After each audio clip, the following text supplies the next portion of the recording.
그걸 흔히 증상과의 조우라고 부르죠. 접근하고 회귀, 접근하고 회귀하는 과정 속에서 나는 나의 증상과 만나게 돼요. 그리고 이렇게 말하게 되죠. 아, 내가 아니었구나. 네가 나였구나. 이걸 알게 돼요. 너라는 건 증상이에요. 내가 나로서 살아온 게 아니라 이 유령의 탈을 쓰고 반복하는 삶을 살았던 것일 뿐이라는 걸 알게 되는 거죠. 그러니까 내가 내 인생을 사는 게 아니에요. 우리 모두는 우리 모두의 자신의 인생을 사는 게 아니라 어린 시절에 구성된 어떤 유령을 반복하고 있는 거예요. 어느 정도 우리의 삶이 밋밋할 때는 그 유령이 안 나타나요. 하지만 우리의 삶이 어떤 깊은 공간 안으로, 어떤 깊은 관계 안으로, 어떤 깊은 역동 속으로 들어가면 그 유령이 출현해요. 즉 우리 삶의 결정적인 순간에는 그 유령이 우리의 모습을 대신하죠. 그래서 프로이트가 그렇게 얘기한 거예요. 그것이 있던 자리에 내가 들어서야 된다. 이게 그 정신분석의 기원적인 명제이잖아요. 창립적인 명제. Wo war soll ich werden? 프랑스어로 하면 Là où c'était le jour doit advenir. 한국말로 하면 그것이 있던 곳에 주체가 들어서야 한다. 그것, 그 근본 환상의 유령이 있던 곳에 내가 들어서야 한다는 거예요. 내가 그걸 치우고 내가 그 자리에 들어서야 한다는 것인데, 자, 이걸 해석할 때에 또 여러 가지 논쟁이 있었죠. 영미권 사람들은, 영미권 자아심리학자들은 뭐 이거 하도 고리타분한 얘기 너무나 반복을 해서 좀 지겹긴 하지만 락강이 비판하는 내용이에요. 영미권에서는 그것을 충동이라고 생각하고, 조금 전에 제가 그 생체적인 원인에 대해서 말씀드릴 때 인스팅트라고 번역한다라고 영미권 사람들은 인스팅트로 번역을 한다라고 말씀드렸잖아요. 자, 그 충동이 우리를 지배하는 곳에, 그 동물성이 우리를 지배하는 것에 내가 들어서야 한다라고 생각해요. 내가에서 이 내가는 건강한 자아를 말하죠. 그게 영미권에서 해석하는 방식이에요. 자, 그런데 일단 충동이 그 생체적인 것만은 아니다라고 락강은 이야기하고 있으니까 그것도 락강은 비판하고 있는 것이고, 그리고 락강은 내가를 le moi, me라고 얘기 안 해요. le sujet, 또 subject라고 얘기하죠. 그래서 이걸 3인칭으로 써요. le je dois에서 이 dois는 doit잖아요. 이 프랑스어인데 동사예요. have to라는 뜻이에요. must라는 뜻인데 T가 저렇게 끝에 써 있으면 3인칭을 말해요. S가 써 있으면 1인칭이에요. I must가 아니라 지금 여기서 le je dois는 it must 혹은 he must예요. 3인칭인 거죠. T가 저렇게 doit로 쓰일 때 마지막에 스펠로 자리한다는 것은 3인칭으로 쓰인다는 뜻이에요. 왜냐하면 여기서 말하는 주체라는 건 내가 아니니까. 이게 또 무슨 얘기인가? 내가 아닌, 나라는 건, 여러분 모두라는 건 뭐냐면 여러분 모두는 자아로 구성된 존재이고 사회적인 관념의 그림자예요. 이게 락강이 나라는 것을, 자아를 바라보는 방식이에요. 우리가 우리 자신이라고 생각하고 있는 그 대상은 사실은 우리 자신이 아닌 거고 자아일 뿐이에요. 그 A의 관계에서, A점의 관계에서 그 A점이 자아예요. 증상이 많이 발현되면 그 A점은 아주 근본적인 우리의 무의식을 표현하는 것 같아요. 그게 예를 들면 분석 상황에서의 내담자의 모습이에요. 분석의 전이가 실행이 되고 그 전이 속에서 이 내담자가 근본 환상의 수준으로까지 내려가서 분석가와 관계를 맺으려고 하면 이 내담자의 A점은 자신의 대상 A의 그림자처럼 굴어요. 아주 증상적으로 자신을 표현하게 된다는 거죠. 자, 그러다가 이 내담자가 사회적 공간으로 나아가면 그런 태도 안 보이죠. 그 분석가와 보였던 그 아주 유아적인 태도, 여기서 유아적인 태도라는 게 좀 어떤 격렬적인 표현처럼 들리실 수도 있겠는데 우리 모두는 유아예요, 여러분. 제가 말씀드렸잖아요. 성인이란 존재하지 않는다라는 명제가 또한 정신분석의 명제라는 거. 아주 그 유아적인 태도는 자신의 근본 환상을 그대로 반영하는 태도로서의 A, 자라는 게 있고, 우리가 그 분석실을 나가게 되면 언제 그랬냐는 듯이 사회적인 모습을 보이죠. 즉 사회적인 권력과 언어의 규범들이 나에게 기대하는 모습이 있어요. 그럼 나는 그 모습을 보이게 돼요. 그 자아는, 그 A는 사회적인 대타자에 의해서 구성되는 A인 거죠. 그래서 제가 조금 전에 보여드렸던, 자, 이거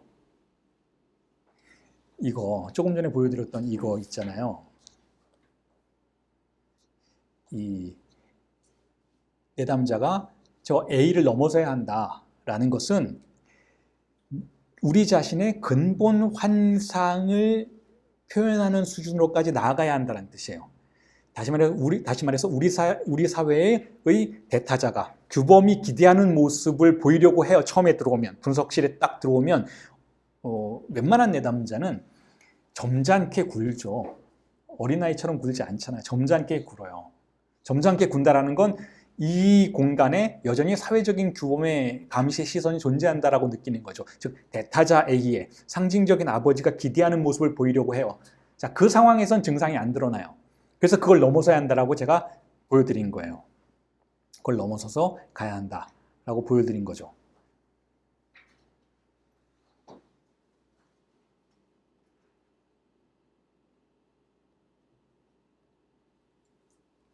자, 그럴 경우에 우리는 우리 자신의 더 근본적인 자아로 들어갈 수 있는 것인데, 즉 대상 A의 증상의 그림자로서의 자아로 우리를 표현할 수 있는 것인데, 그렇지 않을 경우에는 사회적인 그림자의 자아인 것이죠.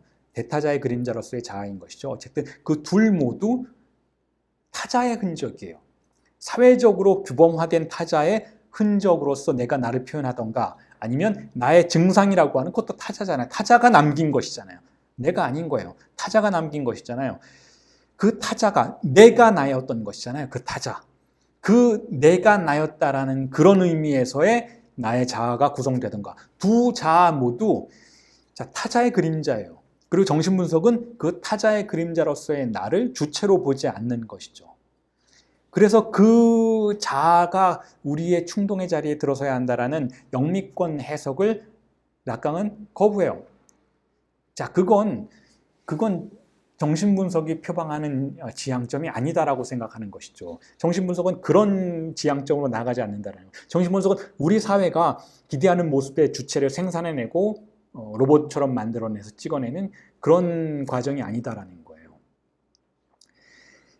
굉장히 많은 다른 영역에서는 그런 과정을 심리치료 혹은 정신의학의 과정으로 보죠. 다시 말해서 우리 사회가, 우리 규범 사회라는 게 있잖아요. 우리 규범 사회가 옳다고 생각하는 방향의 인격의 존재를 찍어내는 것. 자, 이게 결국은 국가 교육의 목표죠.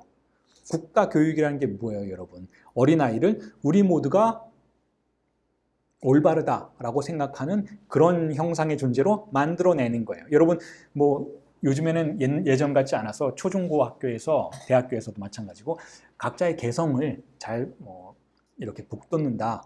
자, 개성을 잘 개발해 준다라고 말들은 하고 있잖아요. 근데 그 개성이 수능에 도움이 안 되면 개성이라고 판단이 안 돼요. 수능에 도움이 되는 개성, 다시 말해서 좋은 대학 갈 수 있는 것만 개성으로 파악하고 나머지는 뻘짓이에요.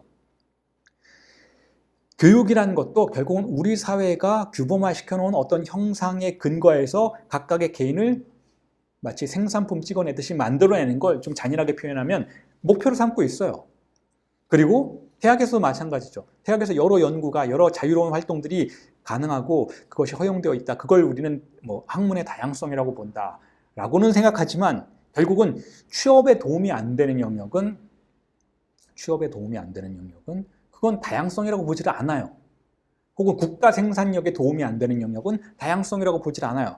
결국 우리 사회가 작동하는 방식 자체가 그렇다라는 거예요.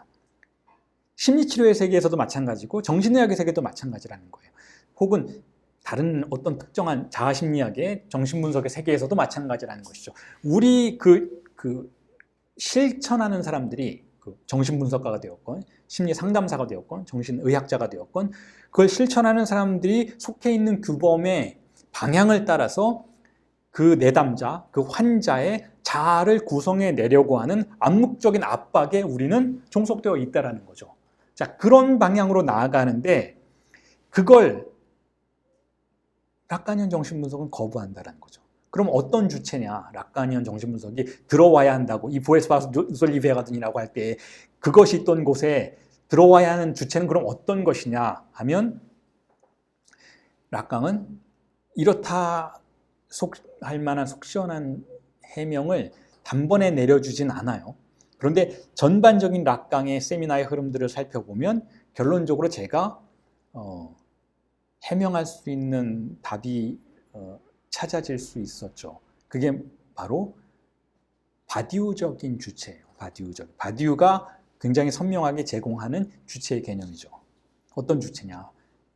알랑 바디우라는 프랑스의 철학자는 대표적으로 락강의 정신분석의 이론에서 등장하는 그런 개념들을 이어받는 철학자로 유명을 하죠. 그리고 제가 현재 강의 수업을 진행하고 있는 그런 철학자이기도 한데, 그 바디우가 주장하는 주체는 어떤 주체냐 하면 충실성의 주체예요. 충실성의 주체. 무엇에 대해서 충실한 주체인가 하면, 충실성인가 하면, 피델리티인가 하면 바로 진리에 대한 충실성의 주체예요. 그리고 바디우가 말한 이 진리라는 개념은 무엇인가 하면 바로 제가 우리 수업 초기에도 말씀드렸던 것처럼 새로움의 진리예요. 모든 진리는, 바디우가 말하는 진리는 새로운 것을 말해요. 그리고 그에 대해서도 제가 여러분들에게 말씀드렸죠. 세미나 7에서 이미 락강이 창조론적 개념만이 진리 개념이다라고 선언했다라는 것. 세미나 7, 정신분석의 윤리가 쓰여졌던 강의 되었던 시기가 50년대 말이에요. 1950년대 말. 그러니까 57년에서 58년 정도 되는 시기이죠. 아니죠. 59년에서 60년 사이이죠. 59년에서 60년 사이. 그러니까 락강이 59세 되었던 시기인데, 그때 락강이 그 세미나 7이라는 강의, 1년간의 강의에서 여러 가지 선언적인 이야기를 해요.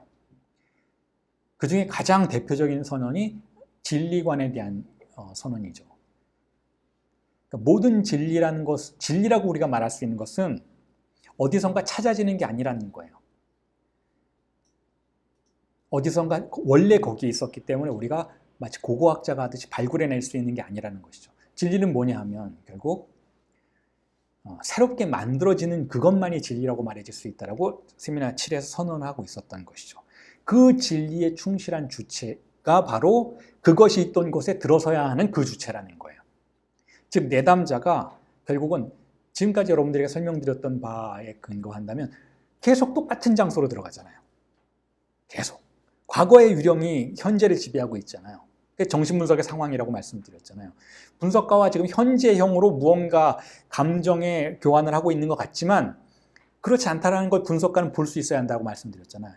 분석가의 눈에는 이 사람은 지금 나랑 이야기하고 있는 게 아니라 이 사람이 어린 시절에 만들어 놓은 어떤 인물의 위치에 분석가를 끌어들이고 있는 거라고 말씀드렸잖아요. 그러니까 이 사람은, 혹은 우리 모두는 과거에 사로잡혀 있는 거죠. 과거의 반복을 경험하고 있는 거예요. 끝도 없이 과거가 반복되는 걸 경험하고 있는 것이죠. 자, 이 상황은 진리의 상황이 아닌 거예요. 그런 의미에서.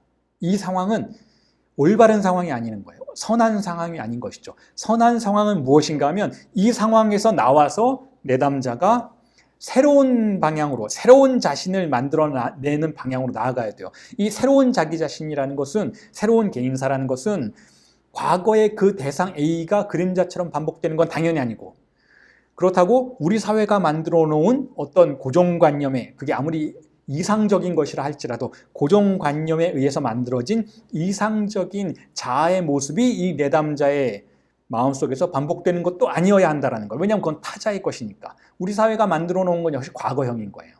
우리 사회가 축적해 놓은 고정관념이 그림자처럼 드리워지도록 만드는 어떤 이미지라는 의미에서 아무리 우리 사회가 만들어 놓은 올바른 이미지일지라도, 선한 이미지일지라도 그건 과거예요. 그건 두 가지 의미에서 진리가 아니에요. 과거라는 의미에서도 진리가 아니고 타자들이 만들어 놓은 것이다 라는 의미에서도 진리가 아니에요. 그리고 덧붙이자면 세 번째로, 그건 결국 우리 사회를 지배하고 있는 권력에 의해서 구성된 것이다 라는 의미에서 결코 진리가 아닌 것이죠. 우리 사회에서 옳다라고 말해지는 그것은 결국 우리 사회에 어떤 종류의 권력의 힘들이 만들어 놓은, 암묵적인 방식으로 권력이 작용해서 만들어 놓은 이상적인 이미지라는 의미에서 오히려 악인 것이죠. 절대적으로 올바름이라고 우리가 받아들여서는 안 되는 어떤 것이다라는 거예요. 그게 제 아무리 올바른 것처럼 보일지라도 그걸 내담자에게 강요해서는 안 된다라는 것이죠. 자, 그런 의미에서 그것이 있던 자리에 들어서야 하는 주체는 결국 새로움을 발화하는 주체예요. 어떻게 하면 새로운 걸 발화할 수 있도록 만드는가의 주체인 것이죠. 그리고 새로움이 발화되었을 때 그냥 그것이 발화되는 수준에서는 그게 제 아무리 새로운 것일지라도 올바른 것이거나 중요한 것이거나 혹은 진리의 발화라고 내담자가 인식할 수가 없어요. 그걸 표지해 주는 게 분석가의 역할이라는 것이죠. 지금 당신이 말한 이 표현들, 지금 당신이 꾼 그 꿈은 예전에 꾸어오던 것과는 좀 다르다라고 말해주는 거예요. 예전엔 계속 똑같은 꿈만 꿨어요. 계속 똑같은 구조 안으로 분석가를 끌어들이려고 했어요. 그런데 욕망의 구조가 변화하기 시작하면서, 왜냐하면 계속 실제 타격을 가하면서 계속 접근과 회귀가 일어나면서 아무리 견고하게 자리 잡고 있었던 근본 환상도 움직일 수 있다는 거죠. 약화되거나 확대되거나 축소되거나 확장되거나 어쨌든 어떤 방식으로든 그 위치가 흔들릴 수 있다는 것이죠. 그 흔들림의 과정에 계속 접근해서 회귀하게 되면 결국 새롭게 등장하는 기표가 거기 어딘가에 놓여질 수 있다는 거죠. 새롭게 등장한 기표가 이 분석의 정동에 의해서 구성된 것이라 해도 도움이 된다는 거예요. 그렇게 해서 새롭게 구성된 기표가, 새롭게 발화된 기표가 근본 환상의 어떤 언저리에 붙어서 새로운 꿈을 혹은 새로운 발화의 방식을 등장시킨다면 그때 분석가가 말해줘야 되는 거예요. 새롭다.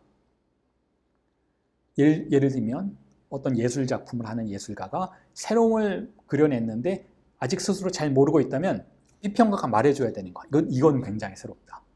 그때 이 내담자는 비로소 새로움을 맞이한 사람이 되는 거죠. 비로소 이 내담자는 이것이 새롭고 중요하다는 걸 인지한 주체가 되는 거야. 이런 방식으로 말하는 거, 이런 방식으로 느끼는 거, 이런 방식으로 욕망하는 것이 아주 좋은 것이고 중요한 것이고 진리인 것이구나 라는 것을 분석가의 도움에 의해서 파악하고 인지하게 되죠. 그 다음에는 거기에 충실한 주체가 된다는 거예요. 그 새롭게 발화된 기표의 언어에 충실한 주체가 되는 거죠. 이게 바로 진리의 충실성의 주체가 되는 거예요. 이런 이야기를 락강도 하지 않았고 그 누구도 하지 않았어요. 바디우는 진리와 관련해서만 이 주체 개념을 설정시켰어요. 그런데 저는 지금 이 바디우의 주체 개념과 락강의 정신분석의 임상의 개념을 연결시켜서 여러분들에게 해명을 해드리고 있는 것이죠.